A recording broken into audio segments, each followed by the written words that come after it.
is when you're looking for homes to purchase, make sure you're very closely aware of what direction your driveway is facing. So obviously, depending on the subdivision and where you're living, it could be facing north, south, east, west. What you never want to have is have a north-facing driveway, because in the winter months during our heavy snow season, what can happen is if you're in a north-facing driveway, you're going to get very minimal sunshine since the days are so short, and you're going to have a heck of a time keeping that snow cleared off of your driveway.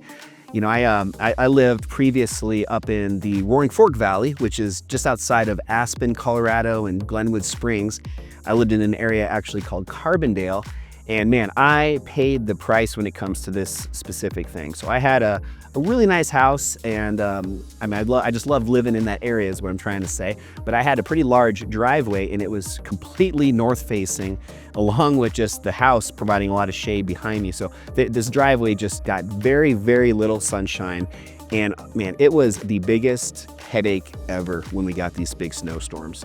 If somebody early in the morning came over to visit, or maybe even myself leaving out of my garage early in the morning before I had a chance to plow the driveway,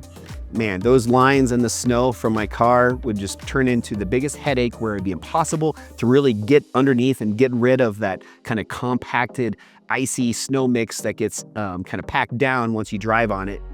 So it was just this huge headache that I never even had thought about until I had a north-facing driveway. So when you start getting out and looking at homes in Colorado, a huge tip for you guys from a local is make sure you find a home that has a south-facing driveway, or if it can't be perfectly positioned south, at least have, southwest or southeast, having a good chunk of the frontage of your driveway facing south, just to maximize the amount of sun exposure you're getting in those winter months, and hopefully having it melt a lot quicker than, again, the north-facing driveways, which are an extra headache and something I would recommend you try and avoid at all costs.